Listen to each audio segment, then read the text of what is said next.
Fíjate que ahorita que estás mencionando esto, a lo mejor estiro mucho la liga, pero pasó en el 2017 y recuerdo que hubo muchos cuestionamientos del manejo de los recursos, de los donativos, y cómo también la sociedad mexicana ha cambiado en una confianza a sus autoridades, a su gobierno.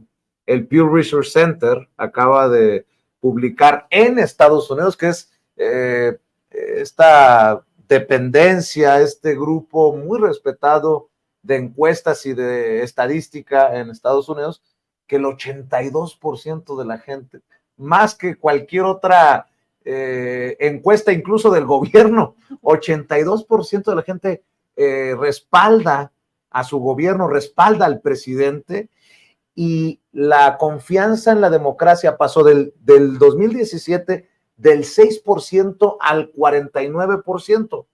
En este sentido, yo también pienso en cómo la gente confía más hoy que antes. ¿Por qué? Pues con justa razón, ¿no? Oye, ¿dónde quedó lo que donó fulano? ¿Dónde quedó lo...?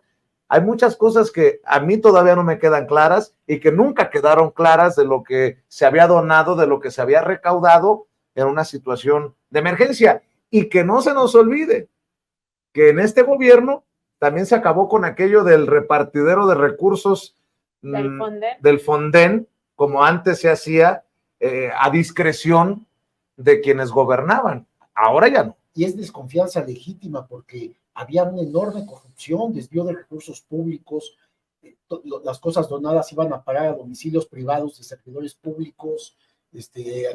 Despensas que se echaron a perder. Sí, o sea, que ni siquiera se entregaban, ¿no? O sea, una maldad brutal en momentos de una crisis tan grave como son estos terremotos.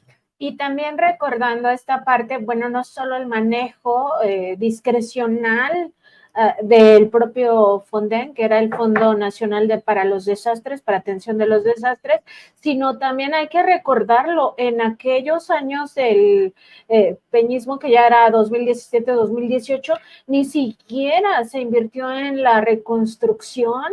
O sea, todo era así como que háganle como puedan, y este gobierno tuvo que asumir los gastos de la reconstrucción, digamos, de inmuebles que le tocan a la federación, y en el caso de la Ciudad de México, pues fue el gobierno de la Ciudad de México el que tuvo que entrar a todo el tema de reconstrucción. Gobierno de Claudia Sheinbaum, ¿no? Hay que decir. Exactamente, entonces hay que ver también cómo se comportaban estos gobiernos ante desastres, porque la pandemia es un gran desastre, es una emergencia sanitaria, claro, de otra naturaleza, pero no hay que olvidar que fueron 3 meses de tener la industria paralizada, todos en casa, o bueno, la mayoría, los que podían resguardarse en casa, y la atención fue totalmente distinta, y no hubo digamos, este dispendio que acababa eso en los bolsillos de privados. Oigan, y este septiembre tan, bueno, en un tono más jocoso, yo les decía a un amigo, yo creo que la madre tierra se envuelve de vez en cuando en la bandera mexicana, sobre todo en septiembre, y cuando grita viva México es cuando nos tiembla. pero qué doloroso septiembre también para México, ¿no? Estamos a días del 9º aniversario de la desaparición de los 43 normalistas de Ayotzinapa, no solamente el dolor del 85, del 2017, sino 9 años ya de la desaparición de los normalistas, y es un tema que se tiene que seguir abordando cuantas veces sea necesario, Miguel. Legítimo el reclamo de los padres porque no tienen los restos de sus hijos. Legítimo que sigan exigiendo, que sigan tomando las calles. Veíamos cómo los normalistas de Ayotzinapa fueron todavía hace unos días, la semana pasada, al campo, a la zona militar allá en Guerrero, a reclamar, a exigir. ¿Cómo les dice uno que no tienen derecho cuando 43 de sus compañeros jóvenes fueron secuestrados, desaparecidos, y es fecha después de tantos años que no se encuentran? Entonces, es algo también muy doloroso. Y bueno, estamos a días también de que haya un informe muy concreto de qué es lo que se ha avanzado en esa materia. Estamos a la expectativa, nosotros hemos seguido también trabajando, haciendo investigación. Hay indicios El mismo presidente alertó que se había roto el pacto de silencio. Sin embargo, no sabemos si han dado ya con estas zonas donde pudieron haber sido enterrados o los restos de los normalistas. Para estos días también hay una reunión en Palacio Nacional con los padres. Con los padres, ¿no? Sí. A propósito del aniversario, ¿no? Entonces se va a dar un informe amplio, primero a los padres y después pues se dará un informe a la nación, que es algo, como bien dices, lo más doloroso en los últimos 2 sexenios.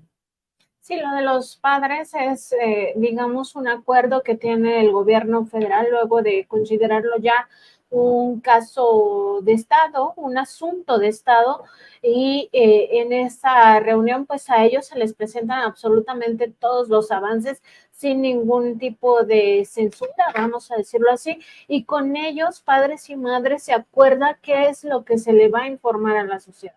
O sea, no hay, digamos, un tema de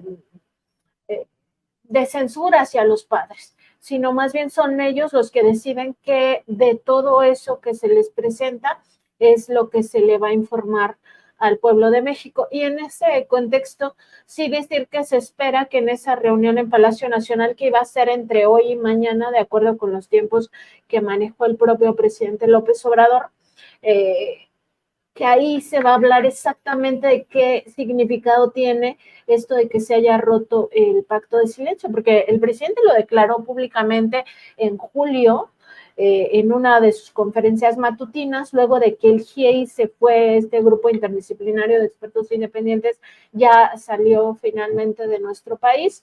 Y el presidente dijo, ya estamos buscando, o sea, ya tenemos una idea de qué pasó, dónde están y los estamos buscando. Entonces, la pregunta sigue siendo, primero, ¿dónde están y qué pasó? Ese es, digamos, las dos preguntas más importantes de este caso, pero pues hasta ahora lo que se ha visto es una enorme dificultad para llegar a esa verdad, toda vez que desde las primeras horas en que esto ocurrió, las propias instituciones de los 3 niveles de gobierno municipales, porque fueron varios municipios involucrados, no solo Iguala, sino varios, y luego estatal de Guerrero y luego federal, estuvieron operando precisamente para que se, digamos que ya no se supiera el destino de estos muchachos, para mentirle al pueblo, para mentirle a los padres. La tercera gran pregunta, Nancy, estas dos que tú formulabas muy bien,